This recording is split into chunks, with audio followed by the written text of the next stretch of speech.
Twongeye kubasuhuza bene data mudukurikira hirya no hino aho muherereye. Turashima abamaze gukora subscribe, turashima n'abamaze gusharinga ibiganiro tubagezaho nk'ibi by'ubushakashatsi by'amateka amakuru abagezweho n'ibindi bitandukanye, aho tubakorera ibiganiro nk'ibi n'ahandi muzabisanga ni kuri channel yacu kandi yanyu yitwa ngo ni Umubanji TV and Radio, aho twifuza kubana namwe mu biganiro nk'ibi.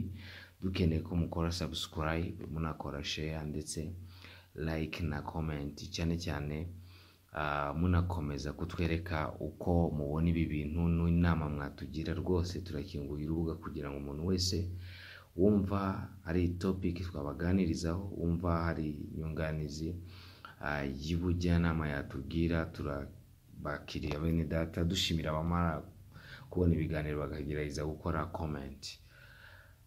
Uyu munsi twabateguye ikiganiro cyangwa se ikigeranyo kigaragaza uburyo ki intambara ya Ukraine na Russia cyangwa se Ukraine n'Uburusiya, impamvu n'uburyo ki yaje gutangira bigeze aho bikomera. Abantu benshi bamaze kuyigwamo, abantu benshi bamaze kuyimugariramo, abantu benshi bamaze guta ibyabo no guhunga ibyabo, ndetse bamwe bisanga batakiri mu gihugu bahozemo bitewe nuko intambara yaje kugeraho ifata ubundi bukana n'intera yo hejuru. Ni muri urwo rwego twabazaniye idonido y'impamvu nuko byagiye bitangira, ndetse tuzakomeza tubagezaho ibiganiro nk'ibi bagezaho amakuru atandukanye y'iyi nkuru ya Ukraine na Russia, aho birimo kwesurana umunsi ubudasiba. Yewe ni inkuru yamaze kumenyerwa benshi mu matwi, cyane cyane ko ku munsi mu makuru yose bavugwa hirya no hino ku isi udashobora kumvamo habuzemo inkuru ya Ukraine n'intambara bari kurwanamo n'Uburusiya. Ubundi ubaza iminsi neza kuva intambara ya Ukraine yatangira kuri 24 z'ukwa kabiri 2022, wasanga umwaka wa kabiri uburaho amezi make gusa, ariyo amezi abiri n'ibyumweru nka bitatu wenda bityo. Wakumva neza uburemere iki gihugu gifite kumara iyo myaka mu ntambara uhangana n'igihugu gikomeye ku isi nk'Uburusiya. Yewe wanashyira mu gihugu muri kimwe mu bihugu bikomeye benshi bemera ko kinakomeye, cyane cyane ko bahera kuko gifite ibitwaro byinshi bya kirimbuzi wenda utasanga mu bindi bihugu, niko bamwe babyemeza. Ubundi iyi ni intambara nyamara yitwa ko yahuje ibihugu byombi, kandi usanga atari byo byombi gusa, kuko urebye ibihugu byinshi byatabaye ku ruhande rwa Ukraine harimo ibihugu nka USA, England, France, Germany n'ibindi byinshi. Mbese urebye n'ibihugu byose bibarizwa muri mu muryango witwa ngo ni NATO, kuko byahaye Ukraine intwaro n'abasirikare bafatika ari abayitoza, ariko cyane cyane n'abarwanaga ku rugamba. Tutibagiwe kuko abenshi bafatwaga nk'abacancuro, nyamara ari amayeri batumwaga muri ubwo buryo, ariko bagatumwa n'ibihugu byabo kugira ngo baze guhangana n'Uburusiya barwanira ku ruhande rwa Ukraine. Ayo makimbirane rero ya Ukraine n'Uburusiya yahereye mu mwaka wa 2014, ubwo wari perezida wa Ukraine icyo gihe wari uyoboye yaje kuba yanga gusinya amasezerano yagombaga kwerekeza igihugu cye mu mikoranire n'uburengerazuba. Bityo rero Viktor Yanukovych, uyu wari uyoboye iki gihugu, amaze gutera utwatsi ubwo burengerazuba, byatumye bumugabaho ibitero ndetse biramugambanira, biza kumuteza imyigaragambyo yaje gutuma akurwaho n'abaturage ndetse arahunga. Ibyateye Uburusiya uburakari bukomeye, dore ko yari umuntu wabo w'inkoramutima, twakwita ngo ni pro Russia mu zindi ndimi z'amahanga. Abarusiya nabo bahise bategura uburyo ki biyomekaho agace ka Ukraine kitwa ngo ni Crimea, binyuze mu matora yiswe ngo ni kamarampaka. Aya nubwo atavuzweho rumwe n'abiburengerazuba, birumvikana kuko bo babifashe nko gutwara igihugu cy'abandi ku ngufu cyangwa se mu buryo bw'uburiganya. Kuva ubwo rero Uburusiya bwatangiye kugenzura byuzuye aka gace ka Crimea ndetse batangira gushinga imitwe y'abantu bavuga ururimi rw'ikirusiya batavuga rumwe na leta yari iriho muri Ukraine, bakoresha ikirusiya nk'intwaro.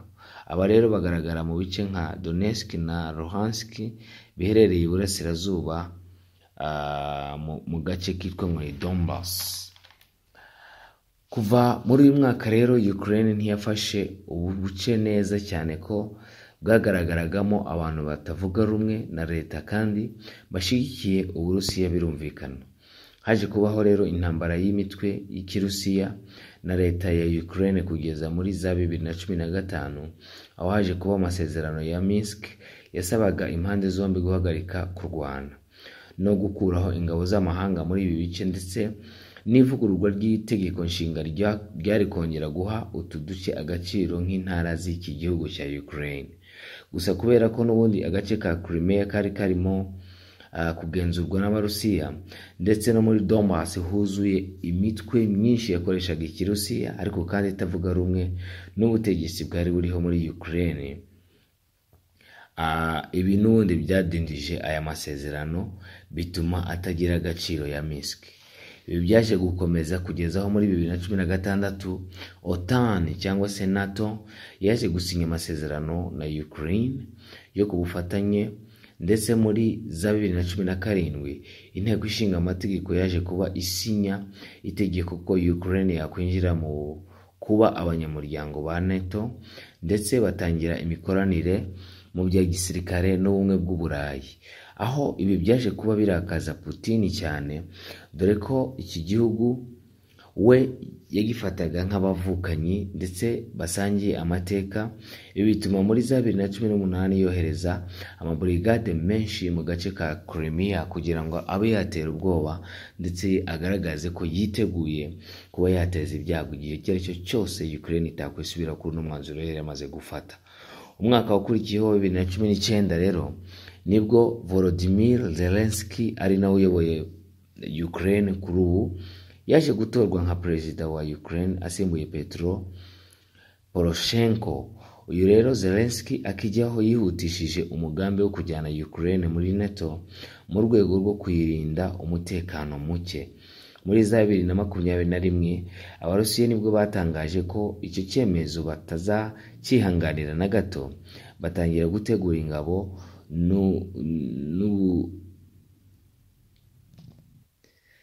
n'uburengerazuba bubibona nkaho bitazoroha, ari intambara igiye kuvuka muri iki gihugu cya Ukraine. Nubwo kuri tariki 11 mu kwa 11 mu 2021 Zelensky yatangaje ku mugaragaro ko ingabo zigaragara hafi y'umupaka zigera mu 100,000 zambutse uyu mupaka tayari zinjira muri Ukraine. Nibwo yaje gukora iryo tangazo.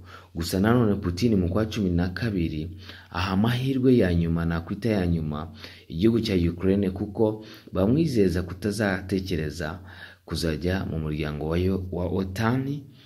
We yafataga ko ari abanzi be bahoraho, ariko mu butasi bw'Uburengerazuba bo bamaze kubibona, babona ko harimo ibimenyetso bigaragaza ko Abarusiya bashaka guhirika ubutegetsi buriho muri Ukraine bagashyiraho ubutegetsi bukorana nabo. Nibwo Abanyamerika bohereje ingabo 8,500 bagamije guhita bagura NATO bagana iburasirazuba, ndetse bayabakikije cyane ku mipaka ya Ukraine, abandi binjira muri Ukraine rwihisha. Ndetse ibi byatumye Putin abibona nk'ubushotoranyi bukabije, atangira imyitozo ikakaye ku bufatanye yagiranye n'igihugu cy'inshuti cya Belarus, iki kiri mu majyaruguru ya Ukraine. Ku itariki 21 z'ukwa kabiri 2022 nibwo Putin yahise atangaza ku mugaragaro ko agace ka Donetsk kabaye leta yigenga ikitwa Donetsk People's Republic, ndetse ataretse na Luhansk yise ngo ni Luhansk People's Republic. Ahita yohereza ingabo ku mugaragaro mu byo yise ngo ni ukurinda umutekano w'izo leta nshyashya zari zimaze kuvuka. Tubibutse ko izi leta arizo zari zirimo ya mitwe myinshi yakomeje irwanya Zelensky cyangwa ubutegetsi bwo muri Ukraine, cyane cyane yari yiganjemo mu duce tw'abavuga ikirusiya biri mu burasirazuba bihana imbibi na Russia cyangwa se Uburusiya. Ibyatumye Ukraine rero ibifata nko kuvogerwa no kuvogera ubusugire bwayo, ari nako byaje gutuma yinjira mu mirwano yeruye itangira kurwana n'Abarusiya. Tuzabakomeza ubutaha tubageza iyo ntambara uko yaje kugenda ndetse yewe naho bihagaze ubu, ninde uzatsinda mu by'ukuri. Aho bigaragara nuko uruhande rwa Ukraine bumaze kuremerererwa, cyane cyane ko intambara yabo yari ishingiye ku imfashanyo bakura hanze. Umunyarwanda aravuze ngo akimuhana n'ubundi kaza imvura ihise.